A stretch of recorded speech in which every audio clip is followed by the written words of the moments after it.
하나님 말씀 사도행전 2장 36절 신약성경 189쪽입니다.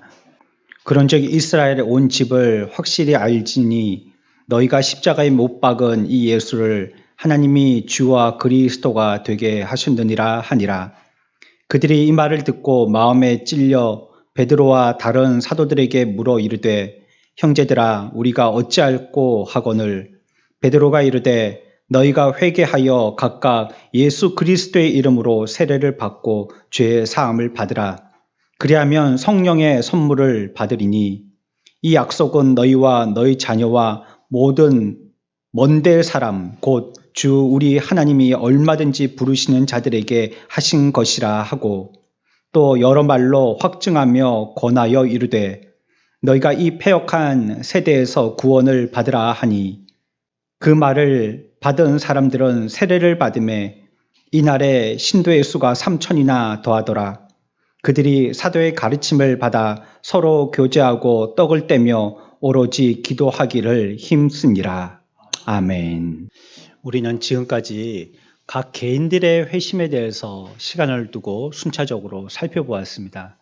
멀리 바울, 루디아, 그리고 한편의 강도, 그리고 빌립보 간수 이런 여러 개인들의 회심이 어떠하였는지에 대해서 우리가 상고해 봤고요. 오늘은 좀 그 회심의 성질이 다르다 할 수 있겠는데 단체의 회심인 오순절에 있었던 예루살렘 교회, 그 신약 초대교회 시작이라고 할 수 있는 그곳에서의 회심의 모습을 한번 살펴볼 것입니다. 이 오순절 예루살렘에서 발생한 일들은요, 회심에 대해서 우리들에게 회심이 과연 무엇인지에 대한 분명한 지식적인 것들을 잘 묘사해 주고 있습니다. 과연 뭐가 필요한 것이고 또 거기에 관계되어서 도구로 사용되어진 것은 무엇이고 그 가운데 참 주제는 무엇이고 그러며 그렇게 되어진 대상들의 상태는 어떠하며 결국 그들은 어떻게 되어졌는지 이것을 하나의 주제의 포인트를 맞춰서 다른 것들을 다 잘라내고 그것만을 강조하는 이런 부분이라기보다는 전체를 아주 상세하게 차례로 설명을 잘 해놓고 있는 그러한 말씀이다 할 수 있겠습니다. 먼저 이 오순절에 회심한 사람들은 한 3,000명쯤 된다고 성경은 기록하고 있습니다. 이것이 한 번의 설교로 말미암은 회심의 숫자입니다. 놀라운 숫자이죠. 한 번에 베드로가 설교했더니 그 설교의 말씀을 듣고 3명도 놀라운 것인데 3,000명이 한꺼번에 회심을 한 것입니다. 그렇지만 이 3,000명의 회심은요, 우리가 크게 두 가지로 분류해 볼 수 있겠어요. 먼저 2장 5절을 보십시오. 그때의 경건한 유대인들이라고 얘기하고 있습니다. 한 부류는 신앙생활을 했던 경건한 사람들입니다. 3,000명 중에서요. 경건한 사람들이 한 부류가 있었고 그 다음에 23절 봅니다. 그가 하나님께서 정하신 뜻과 미리 아신 대로 내준 바 되었거늘 너희가 법 없는 자들의 손을 빌려 못 박아 죽였으나 또 한 부류는 구주를 핍박하고 배격하고 또한 그런 일들에 대해서 적극적으로 동의했던 오늘 말씀에서와 같이 법 없는 자들의 무리입니다.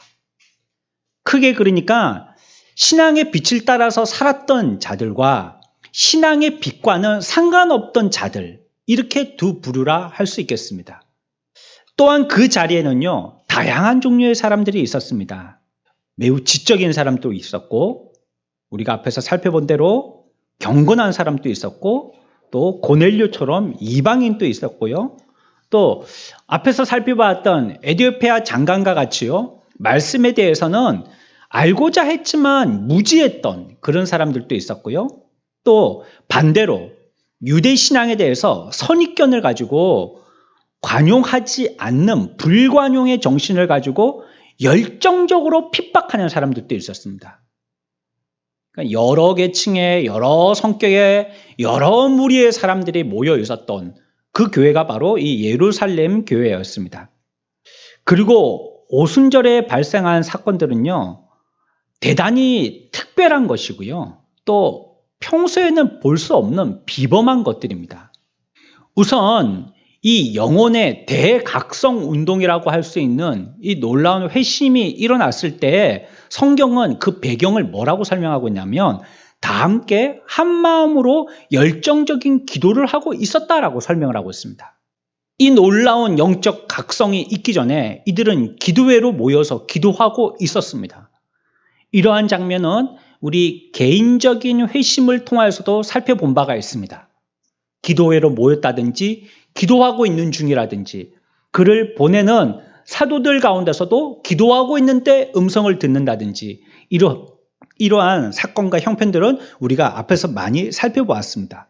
마찬가지로 단체적인 회심이 일어날 때에도 기도 운동은 빼놓을 수가 없었던 것입니다. 이들도 함께 한 마음이 되어서 뜨겁게 기도하고 있는데 성령이 역사하신 것입니다. 기도할 때 하나님이 일하십니다. 우리는 그 기도가 몇몇 사람들이 모여서 그냥 자기들 위로하고 그 기도로서 우리의 아쉬움을 토로하는 그러한 고백의 시간 정도로만 생각할는지 모르지만 하나님은 그 두세 사람의 기도를 통하여서 세계를 변화시키십니다. 하나님은 그 기도하는 소수의 무리를 통하여서 하나님의 능력을 나타내시는 통로로 사용하시는 것입니다. 기독교의 역사로 보았을 때는요, 사람의 많고 적으면 하나님 앞에 그렇게 큰 가치가 없습니다. 일순간에 한 도시를 전부 다 괴멸하기도 하십니다. 한 명과 같이도 여기시지 아니하십니다.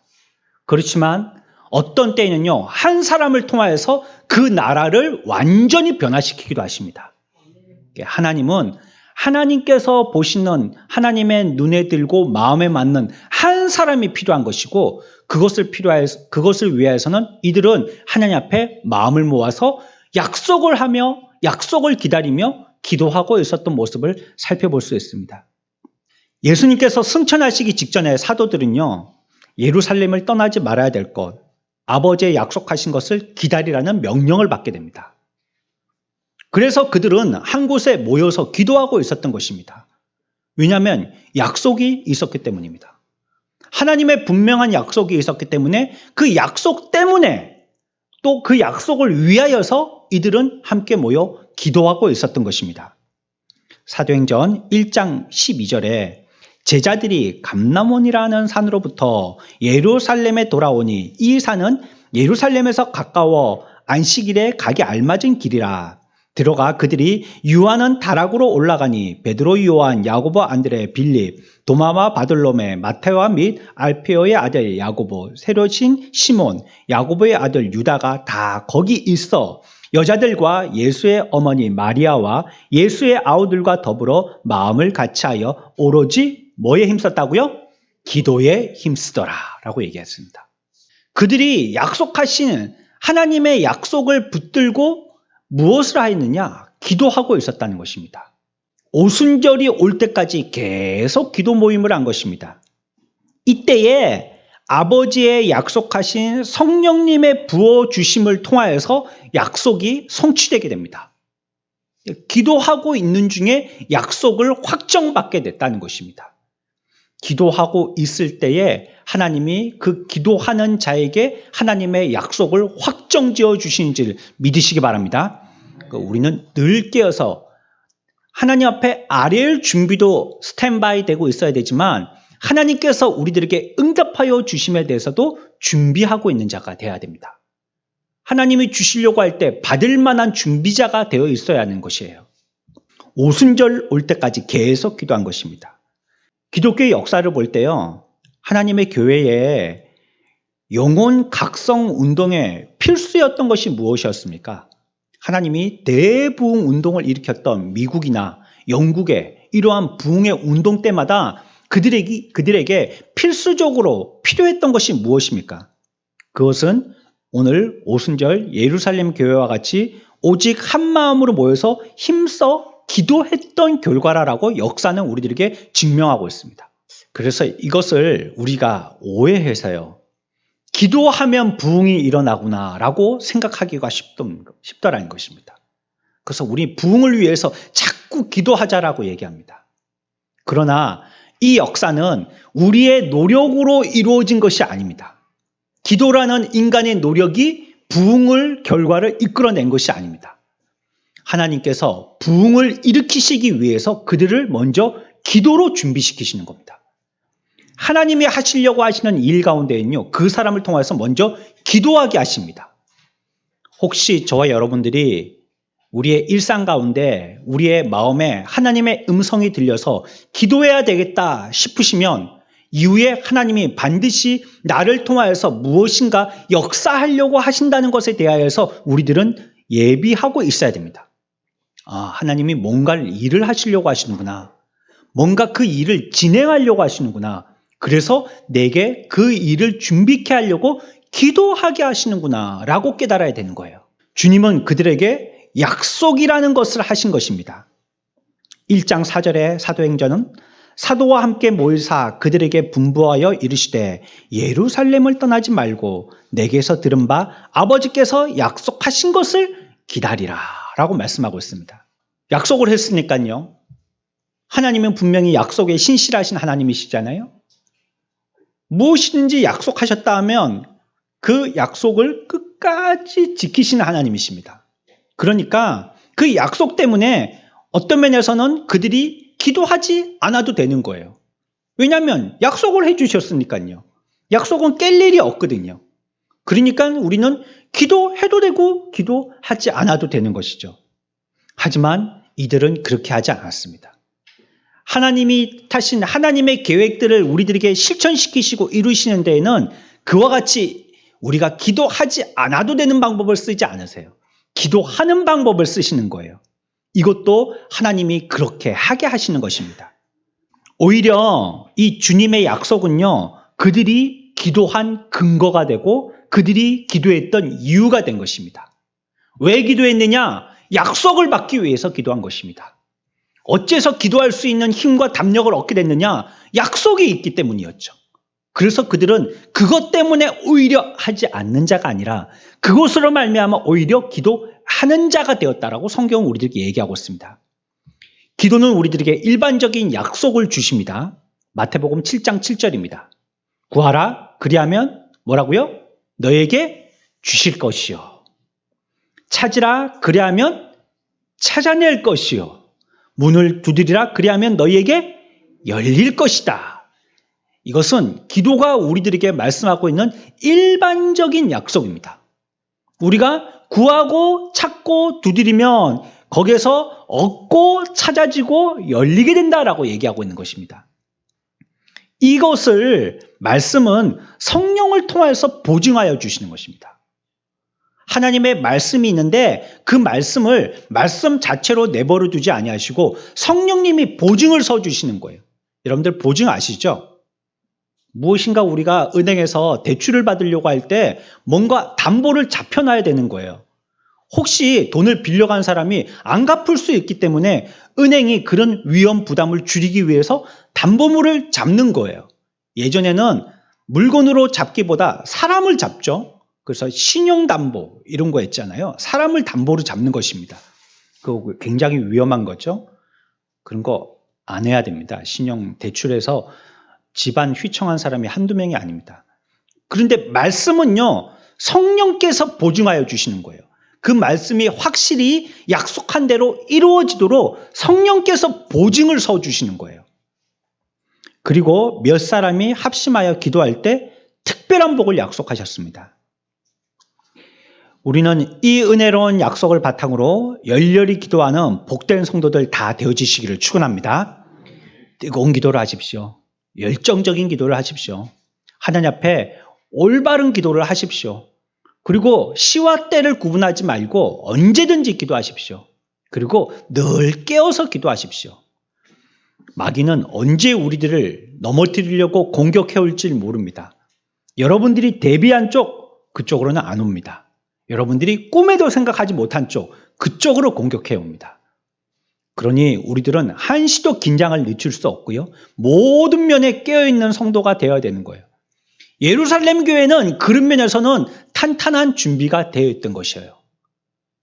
말씀을 붙들고요. 그 말씀을 가지고 기도하였어요. 비록 그들이 계층적으로 여러 계층으로 나눠 있고 불의로 보아도 어두워 있던 자들과 밝아 있던 자들로 구분이 나누어져 있었지만 그럼에도 그들은 한 마음 한 뜻이 되어서 다락방에 모여서 뭐 했다고요?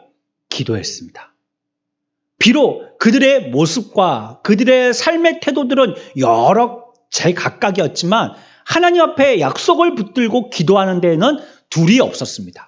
모두 하나의 모습으로 기도하고 있는 것을 성경은 얘기하고 있습니다. 기도는 그래서 회개하여서 마음을 돌이키는 회심의 예비적인 방법입니다. 회심케 되어지는 사람들에게 하나님은 어떤 일들을 일으키시냐? 기도하게 하세요. 물론 그 기도가 20년, 30년 신앙생활 한 사람처럼 아주 세련된 기도는 아닐 것이에요. 굉장히 거칠고 또 굉장히 미숙한 기도일 것입니다. 그러나 분명한 것은 하나님이 그 사람을 회심시키실 때 그 마음에 어떻게 하는지는 몰라도 하나님 앞에 이 예루살렘의 오순절 기도와 같은 모습을 가지고 하나님 앞에 그와 같이 간구하게 하더라는 것입니다. 부흥회 때도 마찬가지라고 설명을 드렸습니다. 간구하도록 성령께서 하신다는 거예요. 결국은 그래서 그 사람과 그 무리들이 회심하게 하시는 것입니다. 기도의 응답으로서요, 하나님은 이곳에 아주 놀라운 역사를 일으키십니다. 하나님의 섭리에 대한 분명한 증거로서요, 놀라운 은사가 나타나도록 하십니다. 그래서 천하에 있는 모든 사람들이 진리와 또 예수 그리스도가 메시아라는 걸 갖다가 깨닫게 하여 주셨어요. 그러면서 그것과 함께 말씀의 씨앗도 함께 가지고 가게 해서 그 말씀을 들고 간 사람들이 온 세계에 나가서 그 말씀의 씨앗을 뿌리도록 하셨어요. 하지만 우리가 유심히 살펴보면요, 이 회심의 사건이 이적과 초자연적인 은사로서 일어난 것은 아닙니다. 분명히 이들이 이와 같이 기도의 응답으로서 놀라운 은사적인 이적을 체험하긴 했지만 그 이적적인 체험이 그들을 회심시킨 이유가 되지는 못합니다. 본질적인 이유는 아닌 것입니다. 만일 그렇다면 말이죠. 그 은사가, 이적의 은사가 회심의 이유가 되었다면 오늘날 이적이 없는데도 불구하고 회심하는 오늘날 저와 여러분들의 삶을 성경은 설명할 수 없기 때문에 그렇습니다. 성령님의 이적적인 부어주심의 일들은요, 회심의 강력한 방법으로서 사용되어지지만 회심의 직접적이고 즉각적인 방법은요, 하나님께서 그 마음과 양심에 적용하시는 복음, 진리의 설교에 있는 것입니다. 그 복음, 진리의 말씀이 그를 변화시키는 거예요. 본질적으로 그 마음에 회심을 이루게 되어지는 것은 하나님께서 그 마음과 양심을 사로잡는 복음의 진리, 말씀이 그렇게 하는 것입니다. 오늘날에도 회심은요, 성령님의 능력으로 전해지는 이 복음 진리 외에는 어떤 수단으로도 발생하지 않습니다. 우리가 하나님 앞에 나와서 하나님을 믿는 주님의 자녀들로 변화되게 되어지는 것은요, 두 가지 방법은 없습니다. 오로지 유일한 한 가지 방법, 말씀을 통하여서만 되는 것입니다. 이 복음의 진리의 말씀 외에 다른 것을 통하여서 구원받을 수 있다라고 얘기한다면 그것은 이단입니다. 오로지 복음의 진리 말씀 말고는 우리를 변화시킬 수 있는 방법은 없습니다. 오순절날 일어났던 이 회심에는요, 몇 가지 연속적인 단계가 마치 연결고리와 같이 맞물려 있습니다. 먼저 모인 자들이요, 놀라운 방언의 은사들을 목격하게 됩니다. 그래서 그것을 보고 어떤 사람은 놀라고 두려워하고 또 어떤 사람은 그걸 보고 반대로 조롱하고 조소하는 사람들의 무리로 두 부류가 나눠지기도 했습니다. 왜냐하면 그 모양이 조금 특별했기 때문입니다. 12절과 13절에 보면 다 놀라며 당황하여 서로 이르되 이 어찌된 일이냐 하며 또 어떤 이들을 조롱하여 이르되 그들이 새 술에 취하였다 하더라. 그들의 모습이 어땠냐면 마치 술 취한 자와 같았기 때문에 어떤 사람은 그것을 가지고 하나님의 능력임을 알고 두려워하고 떨기도 했지만 어떤 사람은 그 모양을 보고 아이고 저 사람들이 술 먹고 모여가지고 희한한 짓들을 하고 있네라고 조롱하기도 했다는 것입니다. 앞에 무리의 사람들은 구두의 길을 찾기 위해서 애썼지만요. 뒤에 조소하고 조롱했던 사람들은 오히려 회의적으로 물러가게 되어집니다. 이후에는요. 베드로의 설교가 전파되어집니다. 예수가 그리스도라는 진리가 확증되고요. 깨닫는 역사가 나타나게 되어집니다. 그리고 그 결과는 37절과 같았습니다. 그들이 이 말을 듣고 마음에 찔려 베드로와 다른 사도들에게 물어 이르되 형제들아 우리가 어찌하고 하거늘. 베드로의 설교를 듣고 그들은 이와 같이 깨닫는 역사가 일어난 것입니다. 그런데 이 이전에 예수님께서는요, 사도들에게 성령께서 역사하실 것을 가르치셨어요. 요한복음 16장 8절에 보면 그가 와서 죄에 대하여, 의에 대하여, 심판에 대하여 세상을 책망하시리라. 죄에 대하여라 하면 그들이 나를 믿지 아니하미요 라고 말씀하셨어요. 그러니까 이들이 지금 베드로의 설교를 들었습니다. 그리고 그 마음과 양심의 찔림을 받았습니다. 그런데 그 앞에서 약속하시기를 그 말씀이 설교되어질 때에 성령께서 역사하신다라고 우리들에게 약속하셨어요. 이런 설교를 통하여서 그 다음 순서가 무엇이냐면 그리스도를 기꺼이 영접하는 참된 회심자들이 모이더라는 것입니다. 그러니 이와 같이 회심에는요, 또 오순절에 모였던 이 회심에는요, 이와 같은 연결고리가 세 가지로 서로 결합되어 있는 것입니다. 처음에는 이 오순절의 방언의 은사와 같은 놀라운 역사가 나타나더니 뒤에는 그 일로 베드로가 나와서 하나님의 말씀을 전하고 그 말씀에는 성령이 역사하시고 그 이후에는 회심의 많은 무리들이 하나님 앞에 나와서 엎어지더라라고 성경은 얘기하고 있는 것입니다. 이 일로 구원받아야 할 3,000명이 교회에 더해지게 됩니다. 이들의 무리는 100명도 안 되는, 100명 조금 남는 이 사람들의 숫자가 모여서 자그마한 공간에서 우리처럼 이렇게 모여서 기도회를 했었습니다. 그런데 말씀을 듣고 나중에는요, 3,000명이나 넘는 사람들이 모여드는 것이에요. 그 사람들이 회심의 놀라운 변화를 경험한 것입니다. 그렇다면 우리는요, 포인트를 말씀에 맞춰봐야 되겠습니다. 베드로가 설교했던 베드로의 말씀, 그 말씀을 확정지어 주시기 위해서 약속하신 성령의 약속, 과연 성령은 어떤 말씀을 붙들어서 이와 같이 3,000명이나 회심케 하시는 놀라운 역사를 일으키셨는가 하는 것입니다. 베드로는요, 그리스도와 그분의 십자가의 못 박히심을 설교했어요.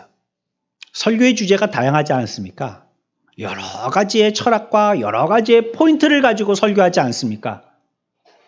여러분 또 누군가에게 복음을 전하러 가였을 때 여러 가지 말들을 하지 않습니까? 베드로는 뭘 했어요? 그리스도 얘기했어요. 또 그분이 어떻게 십자가에 못 박히시게 되었는지 그거 얘기했어요. 그리고 그분이 바로 하나님으로부터 오신, 우리가 이전부터 전통적으로 우리의 조상에게부터 메시아가 오시리라고 기대했던 바로 그분이라고 얘기하고 있습니다. 그리고 베드로는요, 악한 자들에게 예수를 넘겨주어서 십자가에 못 박아 죽였던 바로 이 말씀을 듣고 있는 당신들의 죄는 큽니다라고 지적합니다. 앞에서도 우리가 살펴본 대로 여기에 3,000명의 무리 가운데는요, 어떤 부류는 빛에 거하는 자들이었고 어떤 부류는 어둠에 거하는 자들이었어요. 어둠에 거한 자들이었다는 말은 그들 가운데 예수를 십자가에 못 박으라 라고 그 말에 동조하고 그 일에 일선에 쓴 사람들이 있었다는 뜻입니다. 예수님이 십자가에 못 박혀 죽으실 때 그 일을 주도적으로 하거나 암암리에 따라가면서 같이 군중 심리에 의해서라도 예수를 죽게 하게 한 사람들이 무리 가운데 많이 속해 있었다는 거예요. 베드로는 그들에 대해서 그들의 죄를 지적합니다. 오늘날 교회에서는 죄를 지적 잘 못하죠. 왜냐하면 죄를 지적당한 사람들이 견디지 못하고 다 날아가 버리기 때문입니다. 교회에 좋은 말씀 들으러 왔더니 아침부터 나는 죄인이라고 하고 말씀은 나를 꾹꾹 찔러대서 나를 못 견디게 하니 나는 이 교회에 버티고 있지 못하겠구나 하고 다 날아가 버리는 것입니다. 그러나 베드로는요, 예수가 그리스도라고 얘기하면서 분명하게 그들의 죄를 정확하게 지적합니다. 그리고 사도들에 의해서 확정되어졌던 그리스도가 죽으셨으나 다시 부활하셨다는 것을 선포합니다. 마지막으로는요, 하나님이 승인하셨고 인정하신 증거로 죽으셨던 예수 그리스도가 부활하셔서 승천하시고 영화와 상급과 그리스도가 승귀케 되어졌다라고 선포합니다. 이제 예수님은 죽은 자들과 같이 무덤에 거하시는 것이 아니라 비록 우리의 손으로 그를 힐문하여서 십자가에 못 박아 죽게 하여서 모든 물과 피를 다 쏟아 우리는 그 시신을 장사해서 돌무덤으로 완전히 봉해 두었지만 그분은 하나님이 그 사람을 그리스도이시고 메시아로 인정하여 주셨기 때문에 살아서 지금은 심판의 자리 하나님의 우편에 앉아 계시다라고 선포하신 겁니다. 이 메시지는 그 시대나 이 시대나 동일합니다. 진리의 말씀은 동일한 겁니다. 그때 들었던 그들이 또한 오늘 저와 여러분들이 듣는 청중들이 되어 있는 것입니다. 베드로의 설교의 목적은 그의 의도는 무엇이었습니까? 위대한 설교였지만요, 굉장하게 단순합니다. 이것을 얘기하고 이것을 정립하여서 확립하는 것이요, 이것이 베드로의 설교의 목적이었습니다. 36절에 뭐라고 얘기했습니까? 그런즉 이스라엘 온 집은 확실히 알지니 너희가 십자가에 못 박은 이 예수를 하나님이 주와 그리스도가 되게 하셨느니라. 아멘. 이것이 베드로가 설교한 설교의 주제입니다. 우리 다 같이 한번 36절 같이 읽어보겠습니다. 시작. 그런즉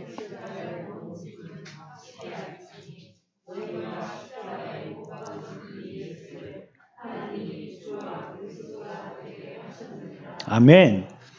이 말씀을 듣는 자들은 내가 죄인이구나, 내가 십자가에 못 박았구나 깨닫게 되어진 것입니다.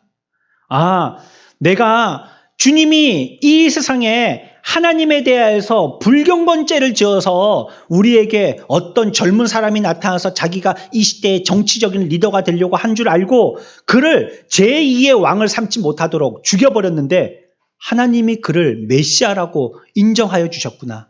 내가 내 손으로 그를 죽였구나. 이제 그분이 그리스도가 되셔서 하늘의 우편에 앉아 계시구나. 베드로가 이거 설교한 겁니다.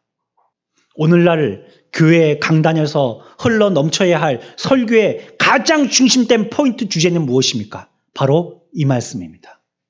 교회 가면 건강해진다. 교회 가면 자식들 잘 된다. 남편 승진한다. 자녀 합격한다. 아픈 사람들 건강해서 다 낫게 된다. 풍비박산 났던 집도 다 화목되어진다.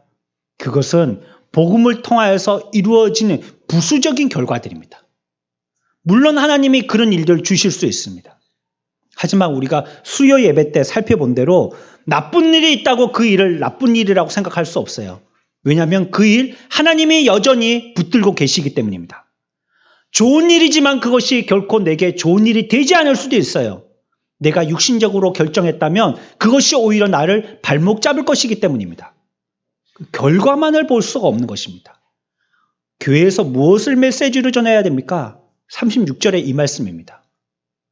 베드로가 이 말씀을 했더니 오순절에 놀라운 회심의 사건들이 3,000명이라는 사람들로 통해서 나타나게 되어졌다라고 성경은 증거하고 있는 것입니다. 베드로의 주제는 그래서 그것입니다. 예수 그리스도입니다. 같이 한번 해봅시다. 예수 그리스도. 예수 그리스도. 그분은 베들레헴에서 나셨고 나사렛에서 자라셨고 갈보리에서 돌아가셨고 바로 그분이 이스라엘의 메시아시다라고 얘기하고 있는 것입니다. 이 시대에 비록 민족적인 이방인인 저와 여러분들이지만 영적인 유대인이 되어져서 하나님의 나라의 백성 되어진 저와 여러분들은 하나님의 큰 복과 은혜를 받은 자들인 줄 믿으시기 바랍니다. 그리스도는 이름이 뜻이 무엇입니까? 기름 부음 받았다라는 뜻입니다. 하나님께서 그에게 기름 부으셨다는 것입니다. 만 백성을 위한 화목제물로 기름 부음 받은 제사장이라는 뜻입니다. 만 백성들이 순종해야 할 왕으로 기름 부음 받은 분이라는 뜻입니다. 그분이 바로 예수 그리스도이십니다. 그렇다면 우리는 심각한 문제에 처하게 되어집니다. 그분이 메시아시라면, 그분이 하나님이 세우시고 기름 부으신 그리스도이시라면 그를 죽이기로 넘겨준 우리의 죄는 대역죄가 되기 때문입니다. 그분이 진짜 하나님의 아들이라면 그분을 죽인 우리들은 하나님을 죽인 너무나도 큰 죄인이 되는 것입니다. 아니, 그분이 대충 세상에 2인자쯤 됐다 하면 사람이 모르고 그럴 수도 있으니까 실수다라고 할 수도 있겠는데, 살인이란 죄를 용납할 수는 없지만 어쩌다 보니까 그렇게 할 수도 있는데, 그런데 살인도 그렇다라고 아무렇게나 지면 안 되겠지만 말이죠. 해서는 안 될 일이지만, 그러나 이들이 지금 우리가 당면한 문제는요, 하나님을 죽인 겁니다. 메시아를 죽인 겁니다. 그 극악한 죄인 가운데 우리들은 한 명도 예외가 없는 것입니다. 그런데 그분이 또 어떻게 되셨어요? 공교롭게도 하늘의 보좌에서 심판자로 부활해서 승천해서 앉아 계신다는 거예요. 내가 그 그리스도를 죽였는데 그 그리스도가 다시 살아나셔가지고 하늘의 우편에서 심판자로 앉아 계신다는 거예요. 누구 심판하시려고? 저와 여러분들을 심판하시려고. 이 큰일이 난 겁니다. 그러면 여러분들이 누구를 갖다가 해왔는데 그 해한 자가 오히려 우리의 심판자의 자리에 앉아 있는 거예요. 그 사람의 말 한마디에, 손가락 하나에 나의 생사가 좌우되게 된 것입니다. 마치 형제들을 무릎 꿇린 총리가 된 요셉처럼 말이죠. 이 베드로의 설교를 듣던 자들은요, 먼저 자신의 죄에 대해서 깨닫게 되어졌죠. 그 다음 또 한 가지 깨달은 게 있습니다. 자기들이 이와 같은 큰 위험에 처하게 됐다는 것을 깨닫게 되었습니다. 그러니 그들의 반응은 오늘 우리가 성경에서 읽은 것과 같은 당연한 반응이 나오는 것입니다. 너무나도 고통스러운 것입니다. 이거 어떻게 해야 될지 모르는 것입니다. 내가 죽였던 그 자가, 아니 우리 모든 사람들이 한 마음이 되어서 죽였던 그 자가 하나님의 아들이었다는 것이에요. 우리는 저렇게 초라한 모습으로서 저렇게 우리가 보기에는 준비되어 있지 않은 것처럼 보인 저 젊은 청년인 줄 몰랐는데, 그분이 하나님이 몇천 년 전부터 약속하셨던 우리를 구원할 메시아였다는 거예요. 그런데 그분이 죽고 나서 사라지지 아니하시고 승천하셔서 우리를 심판하기 위해 하나님 우편에 앉아서 기다리고 계신다. 심판의 때를. 그러니 이들은 공황에 빠지게 되었습니다. 37절 다 같이 읽습니다. 시작.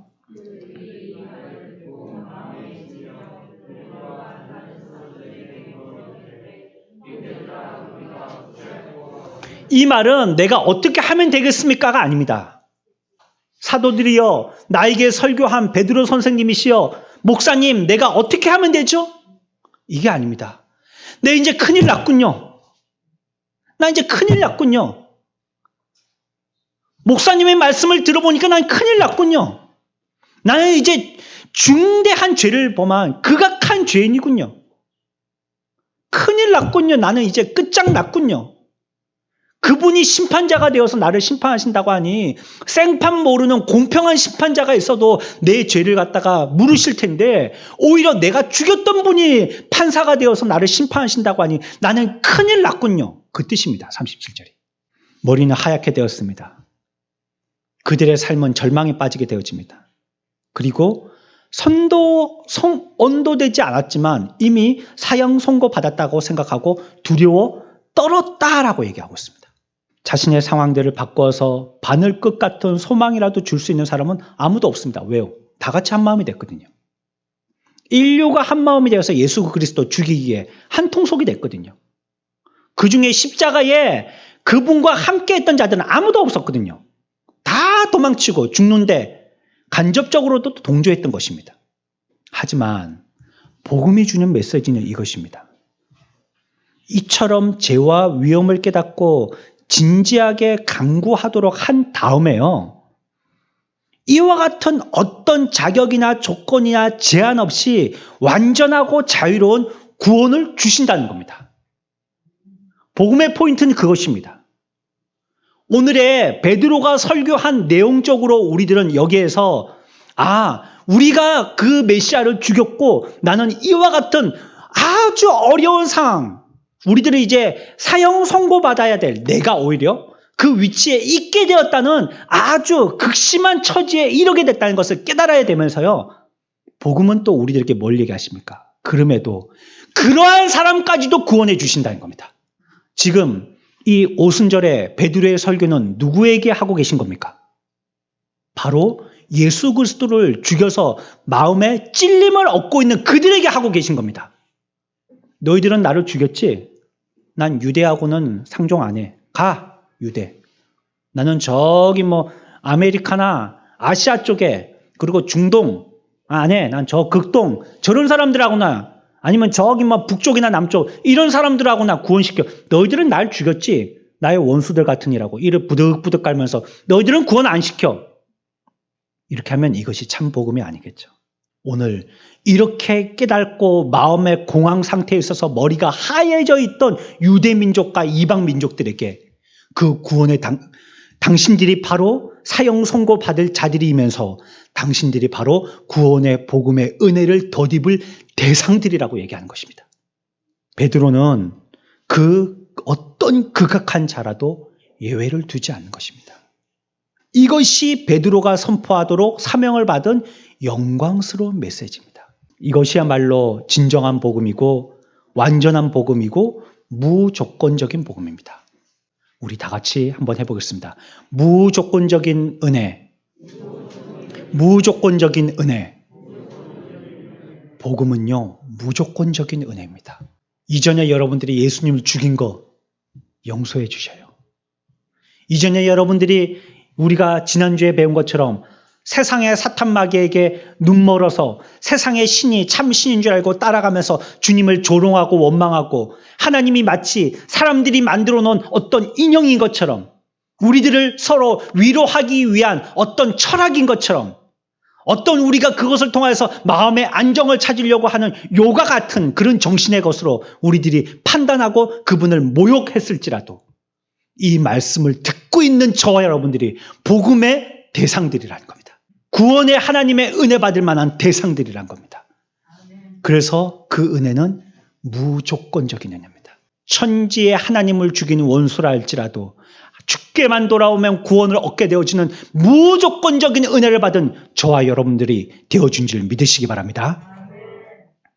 우리의 범죄가 예수님의 고난의 실제적인 원인이라는 것을 기억해야 합니다. 우리의 죄악이 구세주를 못 박은 못들이라는 것을 기억해야 합니다. 죄를 알지 못하신 이가 허물 때문에 찔림 당하셨고 우리의 죄악 때문에 상함을 입으셨습니다.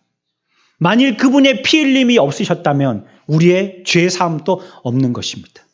이 엄청난 속죄로 말미암아 하나님은 공의로우신 하나님인 동시에 구주가 되어서 우리를 만나 주셨습니다. 나는 속죄함 받고 죄인은 구원함을 얻었습니다. 이것이 바로 복음이 주는 메시지입니다.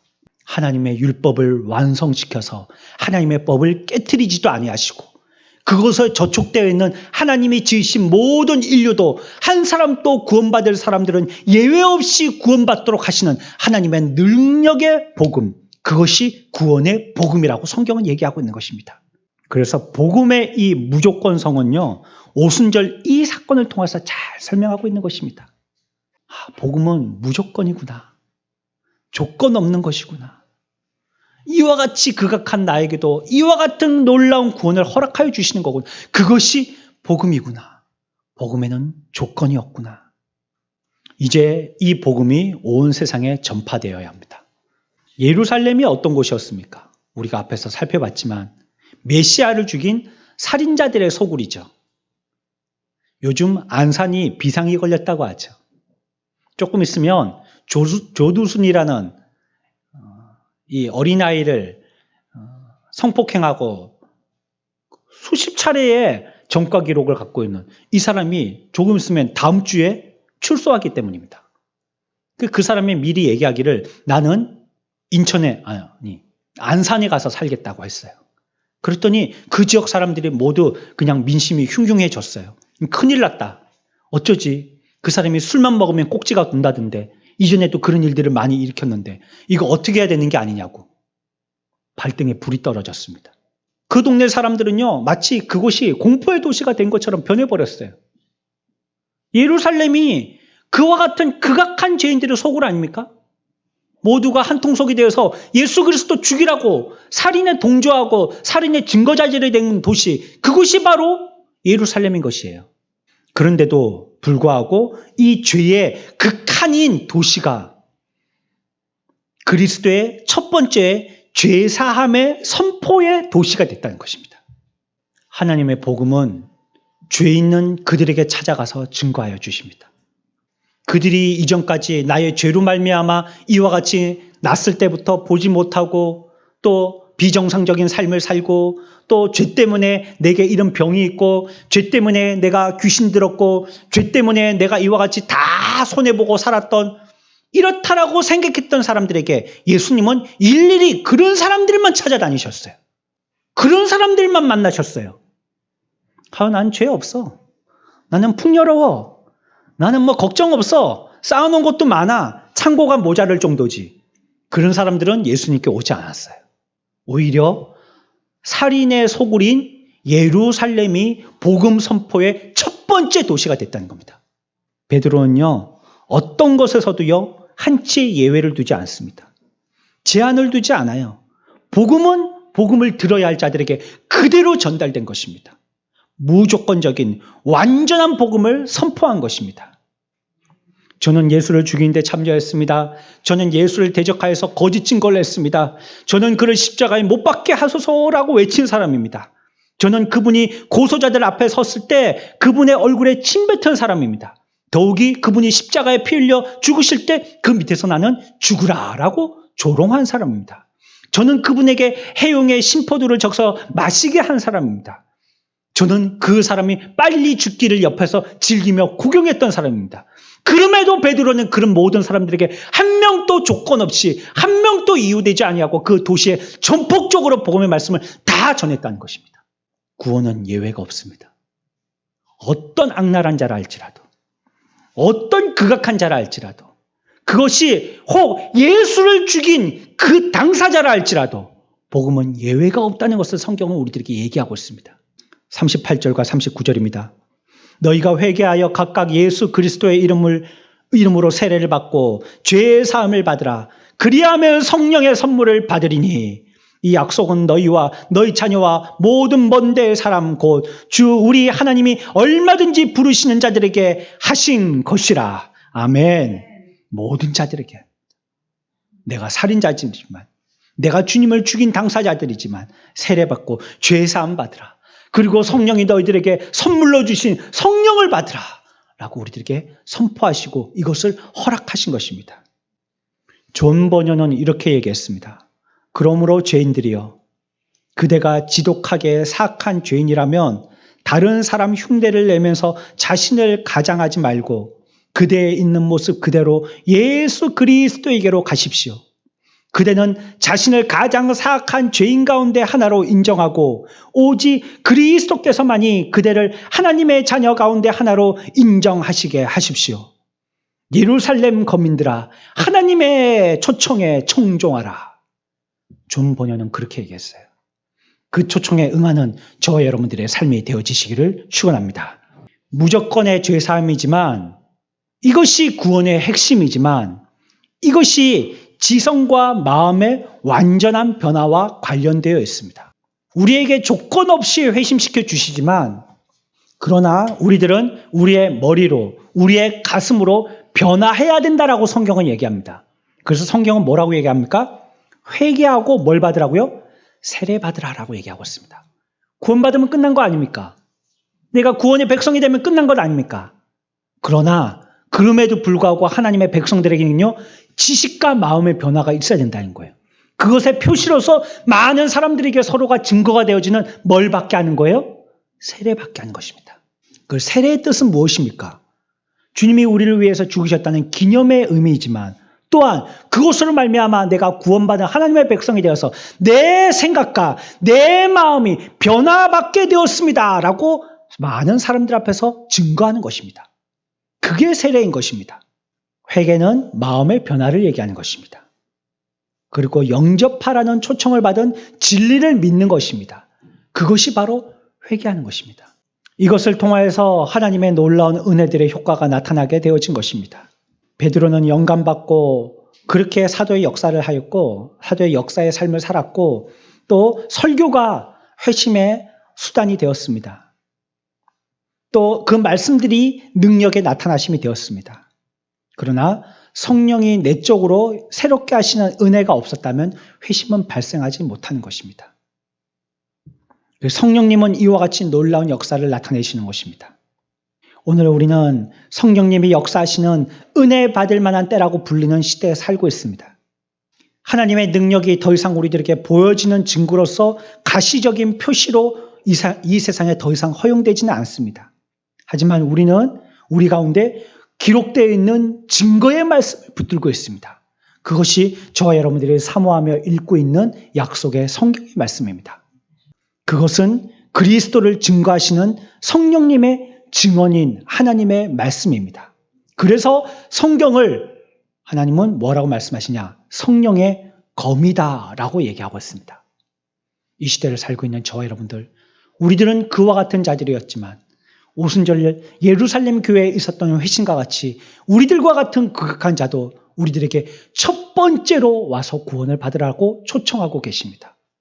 우리는 이 죄에 대해서 당사자들임에도 불구하고 이 도시에 첫 번째로 말씀하셔서 너희들은 구원의 삶을 살게 되었다라고 약속하고 계십니다. 구원으로 나오십시오. 복음에 초청받은 여러분들, 주 예수 그리스도 앞으로 나오십시오. 여러분들의 삶을 내어 맡기고 그분을 영접하여서 마음과 지식으로 변화받는 저와 여러분들의 복된 삶들이 되시기를 축원합니다.